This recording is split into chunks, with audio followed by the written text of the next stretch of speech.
So we just spent about 2 weeks here in Patagonia, and I want to share a few tips with you on things that I wish I knew before I came. For context, this was my girlfriend's birthday, which happens to be the middle of May, which is the shoulder season right before winter here in Chile, Patagonia. We were both in Chile and Argentina. We'll talk about both of those, and we'll talk about more of the logistics and what I learned as what I treated this as more of a scouting mission on potentially things that I could climb if I were to come back during climbing season. So to get down here, it is shockingly far.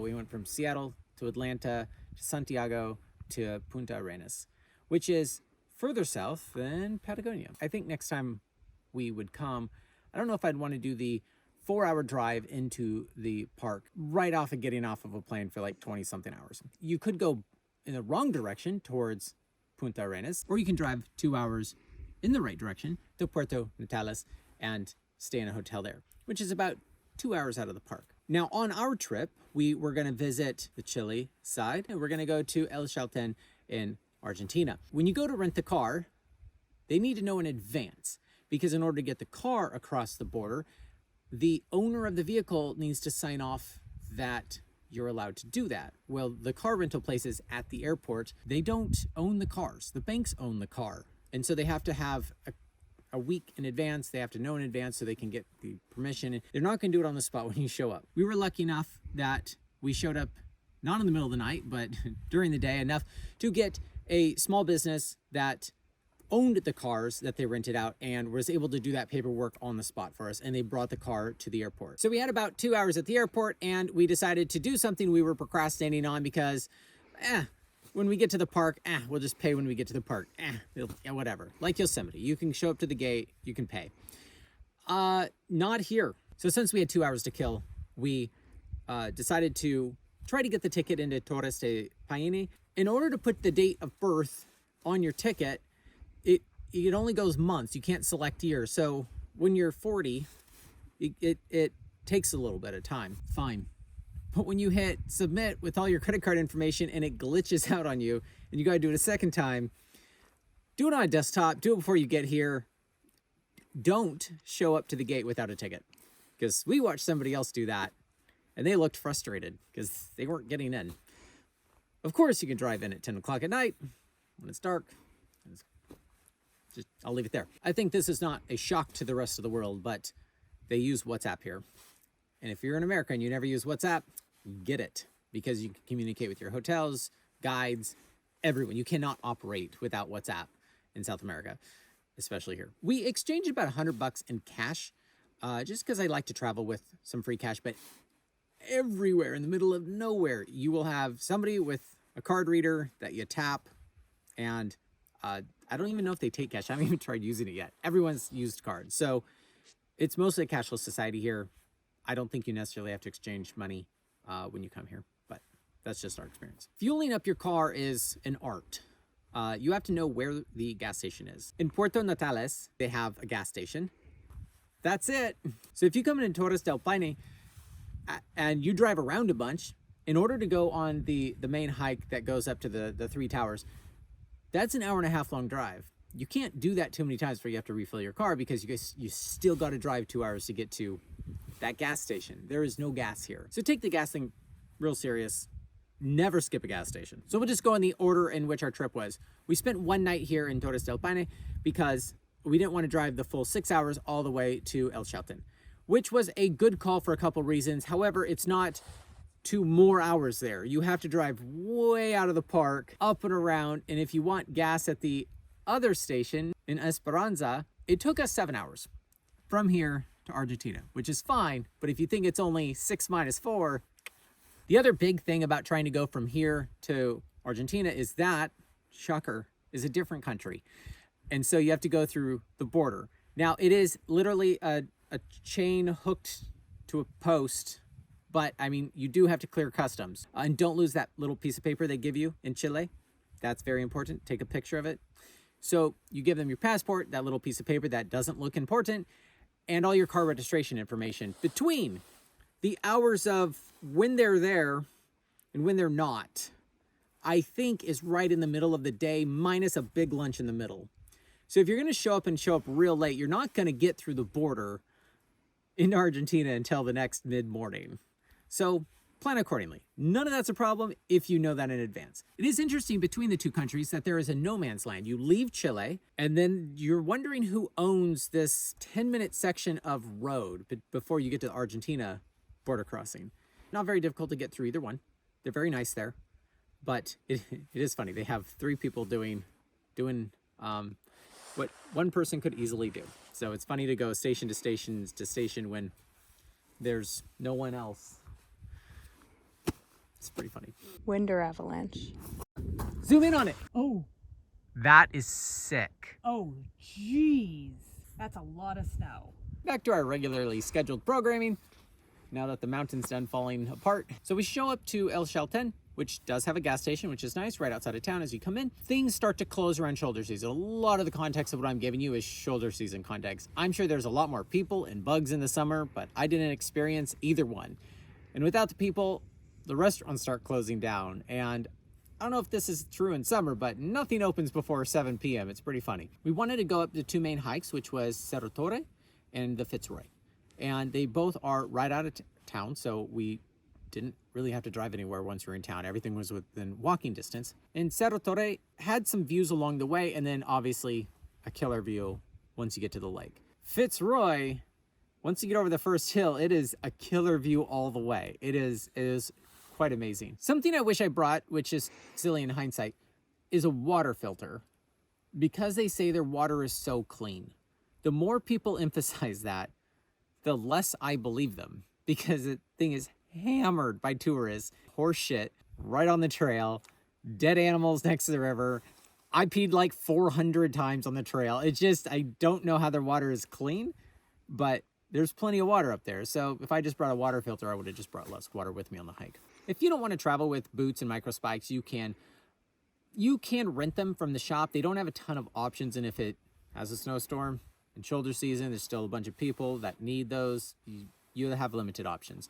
If you already have them, just bring them, unless you're trying to just go super light in a backpack.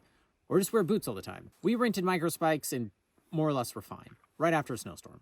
So weather is unpredictable, very unpredictable in the summer. This ended up being very good weather. Like, I don't have a microphone on right now. This is just a cell phone. I don't think you get that very much here because the trail to here was, don't continue if it's over 100 kilometers an hour of wind.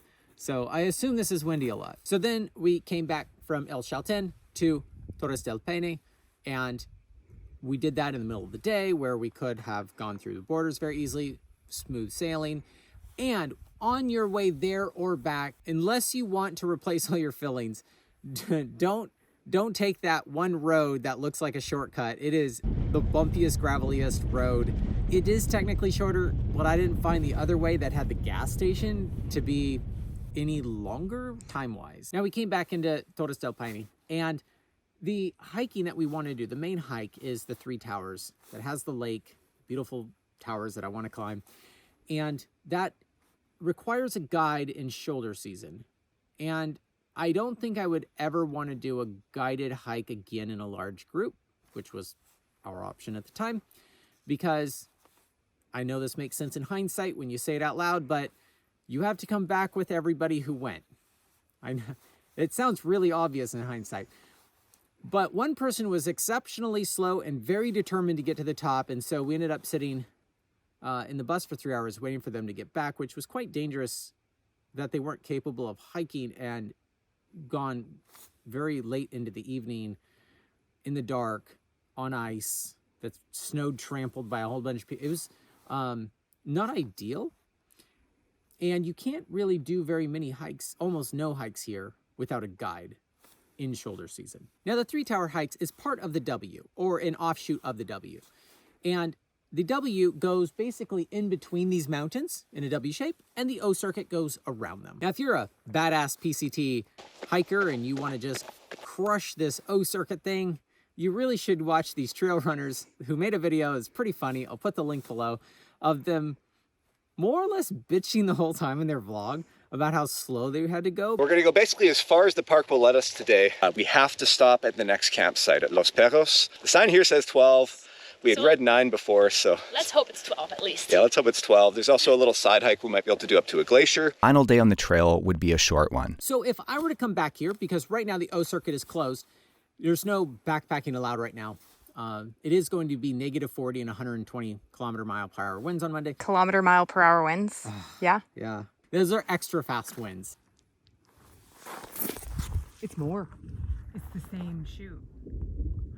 Fast winds -40 on Monday, so there's a reason this is closed. However, in the summer, I don't think I would come back to do the O circuit. I think it's a beautiful hike for a lot of people that really like some chill backpacking. But it's nice to know, like, you can't just do what you want here on these trails. Only so many people a day can go on them. You can only go so fast. And there's nothing else you can go do around that, except climbing one of those towers, which is on my bucket list. And if you have beta on that, I'd like to know, because I'd like to come back and do it. It doesn't look too hard from the hike that we did to go up on that ridge, across a fairly vanilla looking glacier, and climb a wall for a week.